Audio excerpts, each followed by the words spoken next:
రే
ఇంకొన్ని రోజులు ఓపిక పట్టరా, ఏదో ఒక సొల్యూషన్ ఆలోచిద్దాం. ఇందాకే స్వామీజీతో కూడా మాట్లాడాను రా, ఏదో ఒక సొల్యూషన్ చెప్తా అన్నాడు. ఇంకొంచెం వెయిట్ చేయి. ఏంట్రా వెయిట్ చేసేది? 3 నెలలు అయింది. నాకు ఓపిక అయిపోయింది. నన్ను వదిలే. ఏంట్రా వదిలేసేది? నువ్వెంత పెద్ద ప్రాబ్లంలో నీకు అర్థమవుతుందా? తెలుసురా, నా ఇంట్లో మోహనోత్సవ దయ్యం అని తెలుసు. అది ఎవరు నన్ను పట్టుకుంటే వదలదని తెలుసు. దాన్ని ఎవడు వదిలిసలేడని కూడా తెలుసు. ఇంకా అది గీసిన సరిహద్దు ఎవరు చెరపలేరని తెలుసు. అది ఇప్పుడు గీసిన సరిహద్దు నా ఇల్లు అని కూడా నాకు తెలుసు. అయినా దీనికి సొల్యూషన్ కూడా నాకు తెలుసు. నేను చచ్చి ప్రశాంతంగా ఉండడం, లేదా రోజు దాంతో చస్తూ బతకడం. రే అలా అనకరా, నీకు తెలుసు కదా అది అంత ఈజీ కాదని. ఈరోజు ఏమైందో తెలుసా? దాంతో ఏదో ఆట ఆడాలంట.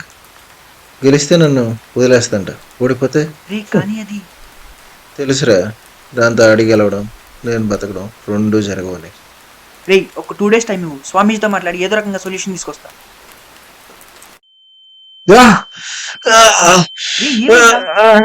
రే ఏమైందిరా?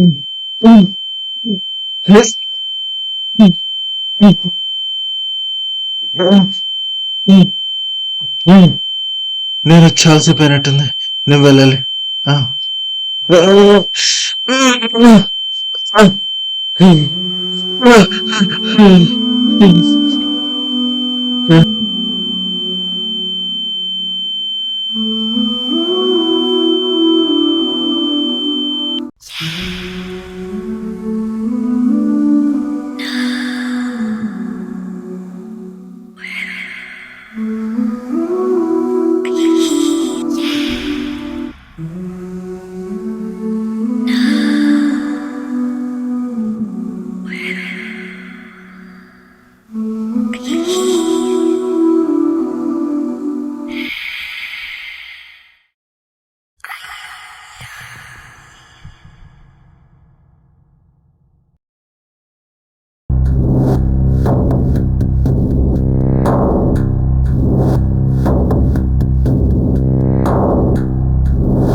ఏంట్రా ఇది? ఇదా స్వామీజీ పూజ చేసి ఇచ్చిన మట్టి.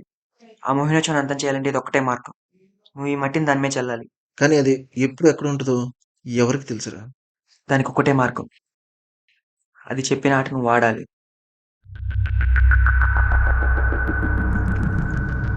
నాకు తెలుసురా ఇది చాలా కష్టమని. కానీ నీకున్న లాస్ట్ ఆప్షన్ ఇదే.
ఏంట్రా అలా చూస్తున్నావు?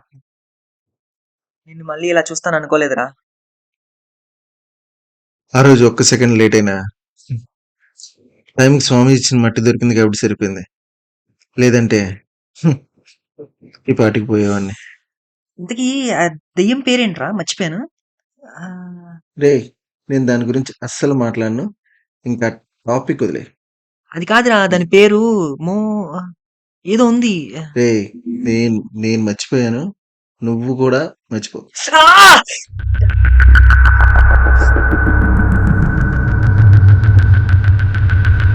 ఏయ్,